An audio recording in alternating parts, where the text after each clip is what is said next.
तीनों माताओं की बात माननी पड़ी मुझे।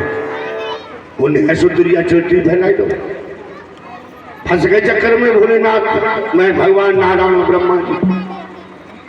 माननी पड़ी उनकी बात, और न मानते तो फिर समस्या ही समस्या आई। इसलिए जे जैसे कहे तैसे रखो, इनसे ज्यादा बहस मत करो।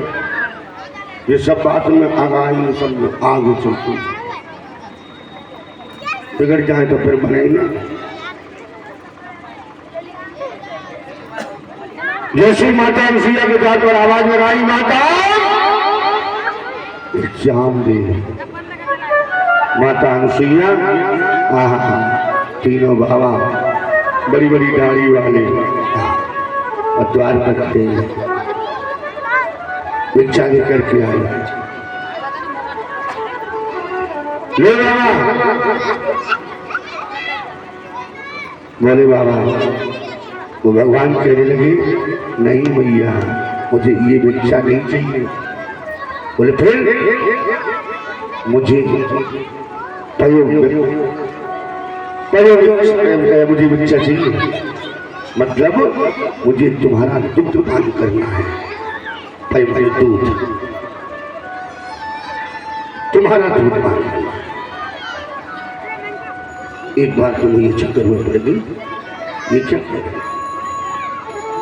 लेकिन वो कोई साधारण नारी नहीं थी, एक तपस्वी संत की, एक ऋषि की स्त्री थी। समझ गए ये मेरे पथ व्रत धर्म को नष्ट करने आई है। और तीनों माताओं ने ये प्रतिज्ञा की है, कोई बात नहीं। बोले बाबा, कहने लगी अनुसुईया, बोले बाबा चिंता मत करो, मैं आपको अपना दुग्ध ही पान कराऊंगी, जरा थोड़ी देर ठहरो। समझना हमारी बात को ध्यान से सुनना। क्या कहा सती ने? थोड़ी देर ठहरो। वो अपनी कुटिया में गई, कमंडल लेकर के आई, जिसमें गंगा जल था, तीर्थों का जल, और उन्होंने एक एक करके तीनों पर जल छिड़क दिया। नेत्र बंद किए, अपनी तपस्या से, अपनी सेवा से, अपने पतिव्रत धर्म की तपस्या से आज उन्होंने मांगा कि इनको तीनों को बालक बना दिया जाए। अब वो भी 6 महीने की, अब वो ज्ञान खत्म। और ऐसा ही हुआ, तीनों बालक बन गए भगवान, वो भी 5-5 महीने के। ले कितना दूध पियो, और दूध पिलाए और पालना में लिटाए थे। साले है गई जब आपको। नारद जी फिर घूम पड़े, देखे पालना में तीनों पड़े अलग अलग। जे हाल महाराज तुम्हारो, बिल्कुल तुम्हारी कारण, तुम्हारे करवाओ सब। चलो हम छुटाएंगे तुम्हें, कछु करो नारद जी, अब हमें केस मुक्त करा। तो वो तीनों देवियां फिर आज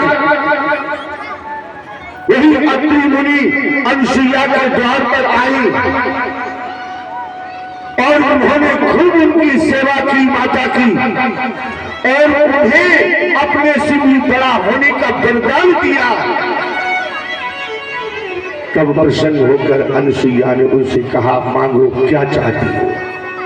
तब उन्होंने कहा कि हमारे जैसे हटे तैसे वापस करते, हम बिना के बिना न रह पाएंगे। आगे में गौ जी पतिव्रता करें, क्या करेंगे बताओ, हमारे हटे से चले। तब नारद जी ने कही, जी तुम्हारो अहंकार हो, अहंकार तो कभी करो ही मत, समझ में आएगी मत। एक धान कूटने वाली की माता जी अभी पतिव्रत धर्म से इतनी अच्छी थी कि धान कूटत रही और मूसल को आकाश में लटकती थी। तो बड़े से की एक जीजी बैठी, जो पहले देखी, जी कला तुम पे कहाँ से आई गई? बोले हम करते हैं सेवा में पति महाराज, अब बे सेवा करते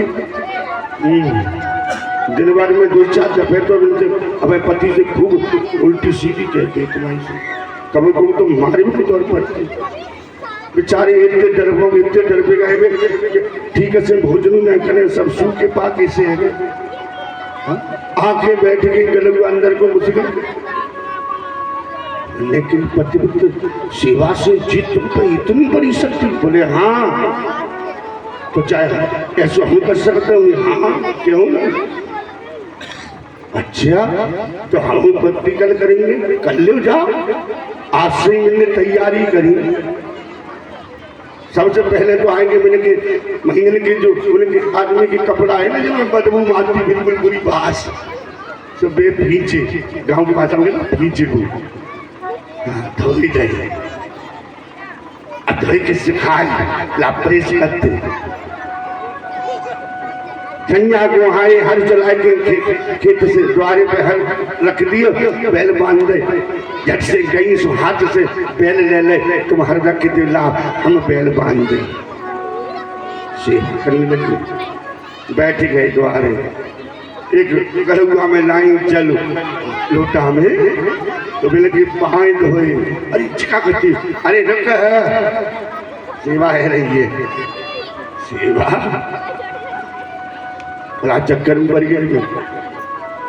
पाए धोई लगे, आंचमन कर लो, जल पी लो भाई, पाए को धो बन तब जाएंगे हम।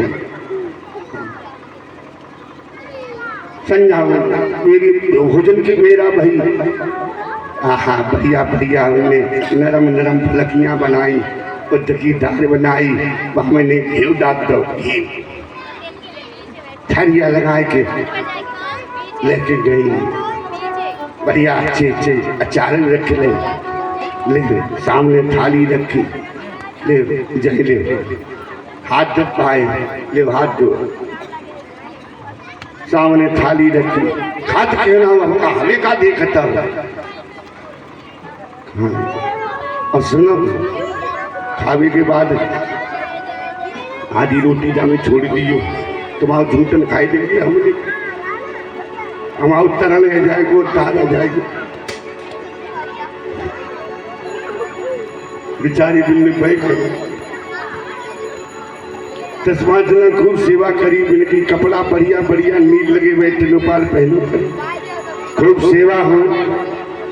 एक जना बिल्ले प्रैक्टिकल करो, बोले कि देखे हो शक्ति आई कि नहीं आई। तो बोलने से तुलसी जी कही अपने महाराज से, बोले कि आज खेत से दोपहर में जल्दी सुबह से कर आइयो, आ जाइयो यहाँ, क्यों आ जाइयो, पूछो मत, हाँ ठीक है ठीक है। और जब तुम द्वार पर घर मत घुसियो, द्वार पर आवाज मार दियो तो हम जल्दी आ जाएंगे, पानी मांगी खाली बस, ठीक है। अब धान कूट में बैठे, टाइम है वो क्या आने वाले होंगे, हाथों में बैल बन और कंधा पर रखो, हर वाइकिल में द्वार बैल बांधे, दरवाजे वाला लगा जाने सुन लियो, नहीं थोड़ा चल लिया धान तो कूटती तो वो सर जो है ऊपर को करो तो छोड़ दो, अपने जिद ध्यान ना हो कि जो मूसल गिरे हो तो नाक पे तुम्हारे सामने, नाक पे सीधो आओ सो नाक कटी गई, लहूलुहान है जो नाक कटी और लहूलुहान वही बेचारी बहुत परेशान। तो उन्हें भाई मूसल उठा के बने की पीठ में जाके दनक होता, तुम में इतना सतना रहो, 20 दिना की सेवा कर करके हमने तुम्हें घी पे आए, तो तुम कैसे वही करियो कि तुम हंसी प्रैक्टिकल करो, शुरू करो सेवा धीरे धीरे करो। बोलिए गोविंद भगवान की। तो सती जी ने उनसे उनका विश्वास नहीं माना और सती जी फिर उनकी परीक्षा लेने गई और सीता का भेष उन्होंने बनाया और राम के पास जाकर के पहुंची, वही दंडक वन में, वही पंचवटी पर। और जैसे राम का दर्शन किया सती जी ने, सीता भी तो सीता भेष बना करके गई थी। इधर राम आ रहे थे, पूछते थे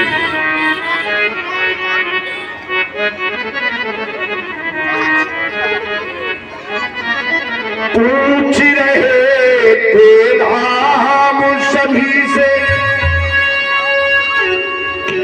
हे मधुकर हे श्रेणी, देखी हो तो तुम ही बता दो, सीता सी मधुलेनी।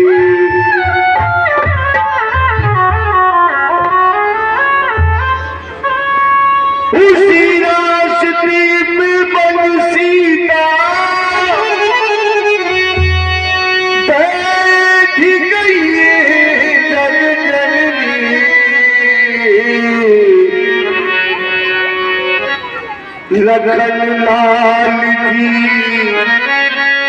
भ्रमित हो गए,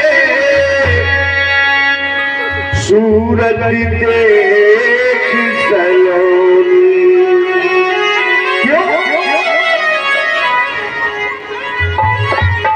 सती सिया को रूप और बनाए के चली, दक्ष की लाडली आज बन करके वो माता जान की वो चली, दक्ष की लाडली आज बन करके वो।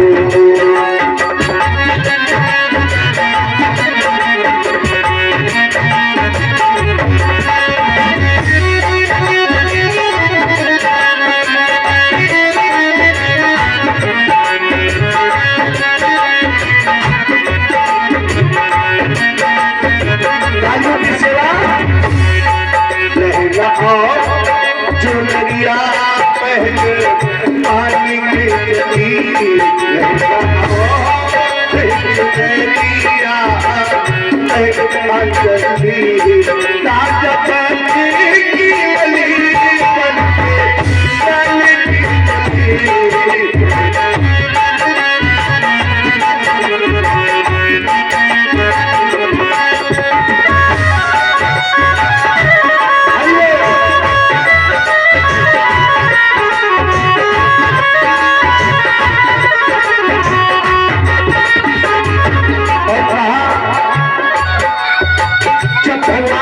सामना हुआ, मिले हुआ, भगवान को जान गए कि ये सती है। हाँ, उन्हें कौन जलाएगा, उन्हें कौन बताएगा, कौन परिचय कराएगा। तुम बच्चों को देख नहीं रहा है, वो दिखाई नहीं दे रहा है, लेकिन देख सब रहा है क्या क्या हो रहा है। जान गए लीला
की नदी बनके जाने की चली।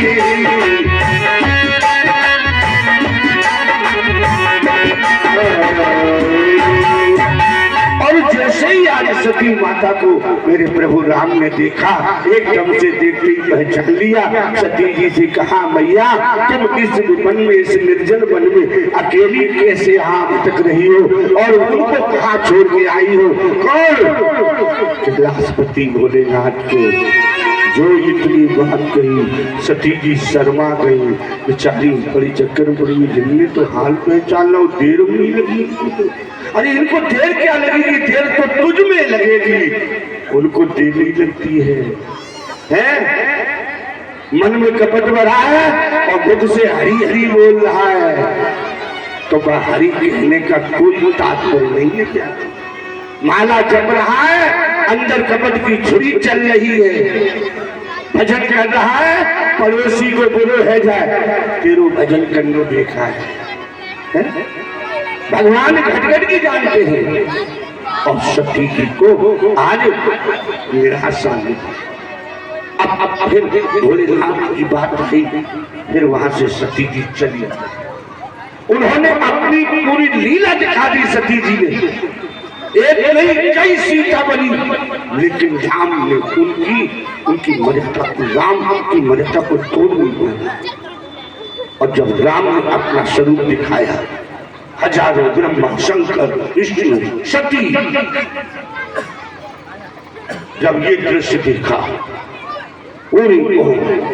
सीताराम राधे श्याम जब ऐसी झांकी देखी, एकदम चक्कर में पड़ गई। ये क्या?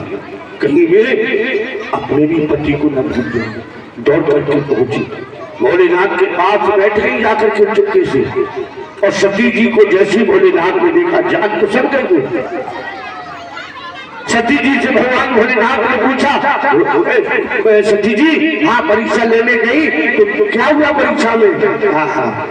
तब वहां सती जी ने भेद को छुपा लिया। जो वहां घटना घटी वो पूरी तरह से सच्चाई नहीं थी, सच्चाई को नहीं बताया, वहां भी छुपा लिया। और जो छुपाने में बात को बहुत ज्यादा होशियार बनती है, बच्चे जो बहुत सोच कर रहे हैं, बात को छुपाने में बहुत प्रयास करती है, लेकिन एक बात कह चुपती नहीं है। तो बोले कितनों प्रलोभन दो, खूब वहां दबाओ, कपड़ा दो, खूब सेवा करो। अब कोई गलती है गई और तुम सोचो जे ना जान पाओ, तुमसे पहले उन्हें मालूम है। लेकिन कुछ ऐसे भी होते हैं, अगर भेद खुलता है, पर्दा उठता है, तो जगह शाही होगी। इसलिए अब इसको चुपके से ही वो अपने हृदय में रखते हैं।